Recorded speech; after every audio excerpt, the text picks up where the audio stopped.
Mains के पहले चुनावी प्रीलिम्स देंगे प्रशांत किशोर।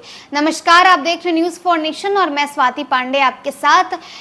फाइनल 2025 में है, लेकिन उसके पहले सेमीफाइनल में भी प्रशांत किशोर अपना किस्मत आजमाने वाले हैं। 25 में फाइनल है, लेकिन फाइनल से पहले 2024 में ही सेमीफाइनल में अपनी किस्मत आजमाने वाले हैं प्रशांत किशोर। बिहार के 4 विधानसभा सीटों पर जो उपचुनाव होने को है, उसमें भी अपनी किस्मत आजमाने वाले हैं प्रशांत किशोर। दरअसल अगर 4 विधानसभा उपचुनाव की बात करें तो उसमें इमामगंज है, बेलागंज है, तरारी है और रामगढ़ है।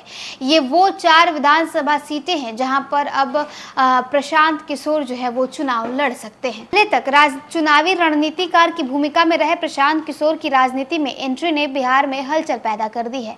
ऐसी उम्मीद है कि राज्य की 4 विधानसभा सीटों पर जल्द ही उपचुनाव हो सकते हैं।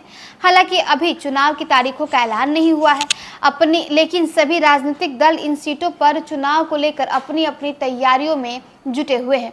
इस बीच अब जनसुराज के संस्थापक प्रशांत किशोर ने भी इन 4 सीटों के लिए अपने प्रत्याशी उतारने का फैसला कर लिया है।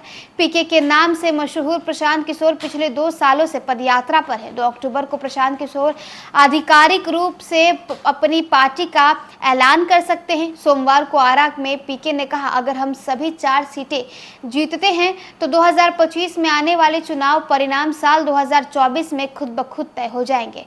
इसके साथ प्रशांत किशोर ने राजद प्रमुख लालू प्रसाद यादव और जदयू के अध्यक्ष नीतीश कुमार की आलोचना भी की।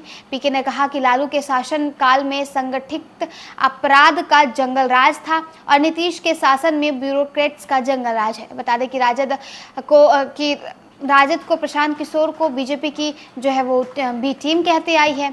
नेता और बिहार के जो नेता प्रतिपक्ष हैं तेजस्वी यादव, वो 10 सितंबर से बिहार में आभार यात्रा की शुरुआत करने वाले हैं। राजद की तरफ से सवाल उठाते हुए ये कहा गया कि आखिर लोग पीके पर भरोसा क्यों करेंगे, उन्होंने बिहार के लिए कुछ नहीं किया है। हाल ही में आरजेडी के राज्यसभा सदस्य मनोज झा ने भी पार्टी नेता तेजस्वी यादव को लेकर दिए गए बयान के लिए चुनावी रणनीतिकार प्रशांत किशोर पर निशाना साधा था। मॉब लिंचिंग तथा बुलडोजर जैसे मुद्दों को लेकर के उनकी चुप्पी पर सवाल उठाया था। दरअसल पीके ने भोजपुर में कहा था कि एक 9वीं फेल बिहार का विकास कर रहा है। इस पर राजद नेता ने कहा कि प्रशांत किशोर कहते हैं कि तेजस्वी जी का कोई महत्व नहीं है, लेकिन जब वो 2 घंटे तक बोलते हैं तो उसमें से 1 घंटा और 54 मिनट तेजस्वी जी के बारे में ही बोलते रहते हैं। बिहार में जब से प्रशांत किशोर चुनाव को लेकर के और बिहार की राजनीति में एक्टिव हो चुके हैं, वो बिहार के मुख्यमंत्री नीतीश कुमार और बिहार के उप मुख्यमंत्री तेजस्वी यादव के लिए टेंशन बन चुके हैं।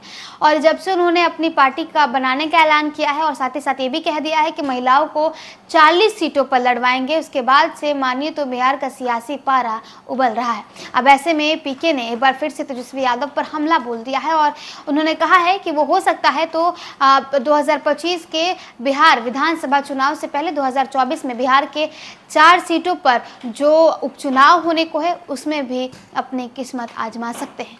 फिलहाल इस अपडेट में बस इतना ही। आप देखते रहे न्यूज़ फॉर नेशन।